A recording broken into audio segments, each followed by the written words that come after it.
One ruler took a road trip so legendary it bent gold prices, redrew maps, and turned a quiet empire into headline news.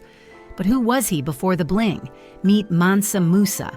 Hey, it's sketch figures, money stories in plain English.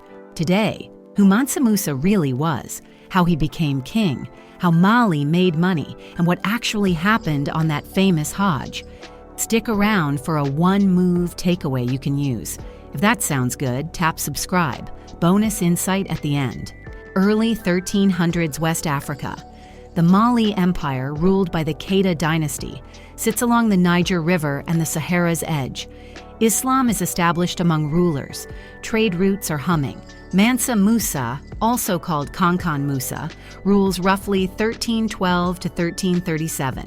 Some sources say he began in 1307. Medieval records aren't perfectly aligned. Musa said he became ruler after serving as deputy to the previous Mansa, who sailed into the Western Ocean, the Atlantic, and didn't return. When the expedition vanished, Musa remained as king. That story comes from an interview in Cairo recorded by the 14th century writer Al-Umari. Many later retellings name this predecessor Abu Bakr II. But careful scholarship shows that label likely comes from a 19th century mistranslation of Ibn Khaldun. In the Arabic, Abu Bakr appears as a relative in Musa's lineage, not a ruler. The likely predecessor was Muhammad ibn Ku, so a real voyage story, but the Abu Bakr II title is contested. Dates vary by source. You'll see 1307 versus 1312 for accession. And our evidence comes from travelers, court records, and later compilers, not payroll spreadsheets. Before the gold headlines, Musa is a Keita dynasty ruler who inherits a working empire and steps in when his predecessor disappears, already plugged into Islam and trade. Picture West Africa as a big marketplace between forest and desert. North of Mali, Saharan salt. South of Mali, gold fields and cola nuts. In the middle, caravan crossroads, tax time. Mali's core business model wasn't mine everything. It was control the roads, protect roads, police markets, tax caravans, and take tribute, like owning both the highway and the rest stops. Oxford's Global History of Capitalism summarizes those flows. Salt from Tahaza northward, gold from the south, and steady taxation at choke points. Taghaza's salt slabs traveled by camel to markets around Timbuktu. Meanwhile, gold moved north toward Mediterranean mints. Timbuktu grew as a trade and learning hub in the 14th to 15th centuries with major mosques, Djinguereber, Sankore, and Sidi Yahia, anchoring city life. You'll sometimes hear salt traded weight for weight with gold. That's an exaggeration from later storytelling. Prices varied by distance, demand, and season. The safe point is, routes plus security plus fair scales equals throughput, and throughput equals taxes. Mali monetized geography, not just gold in the ground, but goods in motion. That system was Musa's engine. In 1324, Musa sets out on the Hajj, a pilgrimage to Mecca many Muslim rulers undertook. His caravan, royal, pious, and well-funded, stops in Cairo where people notice, a lot. Dump enough gold into a city at once, and you tilt the gold-silver exchange rate, the medieval version of shifting currency markets. The writer Al-Umari reports that after Musa's visit, the price ratio fell from about 25 silver dirhams per mithqal of gold to under 22, and stayed lower about 12 years. That detail is why you'll hear he crashed Egypt's economy. Some historians argue the swing fit normal Mamluk-era fluctuations, meaning Musa mattered. But the wrecked the economy for a decade line is probably campfire-level drama.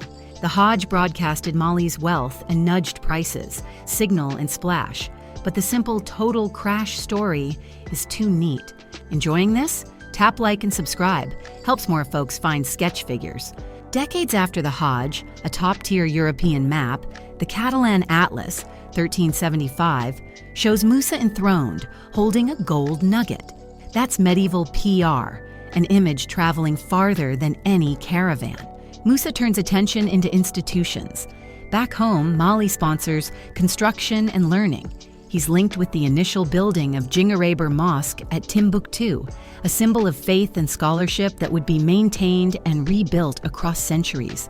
UNESCO and Britannica both place Timbuktu's rise as a 14th to 15th century center of trade and learning.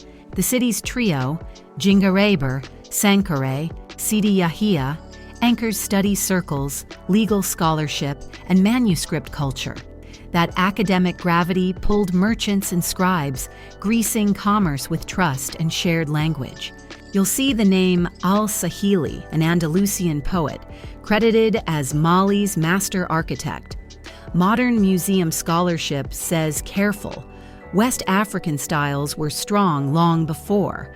Outside influences blended with local building traditions. In short, the architecture is Malian first, cosmopolitan second. The clever flex wasn't tossing gold, it was funding places that outlast you. Mosques, schools, libraries, and a reputation that keeps paying. Memes love a number, $400 billion. But medieval kings didn't have brokerage accounts. They controlled land, labor, and trade, not just cash. Britannica describes Musa as widely considered the wealthiest person in history, but even modern museums caution against neat conversions.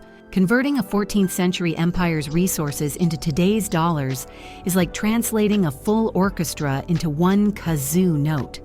Different instruments, different rules. Smithsonian's write-up says there's no accurate way to estimate Musa's wealth in modern terms. Contemporary accounts were basically saying, "We've never seen this much." So yes, Musa commanded huge resources in a region supplying a major share of the old world's gold. But any exact dollar number is storytelling, not accounting. Focus on the system he built, not a meme number. We don't run camel caravans. If you do, respect. But Musa's real lesson scales down. Build roots before riches. Create automatic flows for your money and learning. In behavioral finance terms, default beats willpower. Set an automatic transfer on payday. Your trade tax funding future you. Start a weekly reading block. Your mini Timbuktu. Protect your reputation. Soft power still moves deals. As Morgan Housel puts it in The Psychology of Money, financial success is more behavior than spreadsheet. Wealth is often what you don't see. Musa's genius wasn't the gold parade. It was a system of roots, rules, and credibility. System first, spotlight later. Automate saving, compound skills, guard your good name. Mansa Musa shows how controlling trade and reputation beats counting gold. Quick rewind. Keita dynasty ruler steps in after a lost expedition. A headline-making 1324 Hajj broadcasts Mali's wealth. Investment in roots, learning, and image outlasts the parade. Today, this means build systems, not stunts. Reliable flows win long-term. Try one move. Auto transfer from paycheck to savings/skills. Keep the mindset, reputation compounds, invest in trust and learning. If this helped, subscribe and hit the bell so you don't miss the next Sketch Figures episode. And if you haven't already, check out our last video on tulip mania and how a flower almost destroyed the Dutch economy. This video is for education only and isn't financial advice.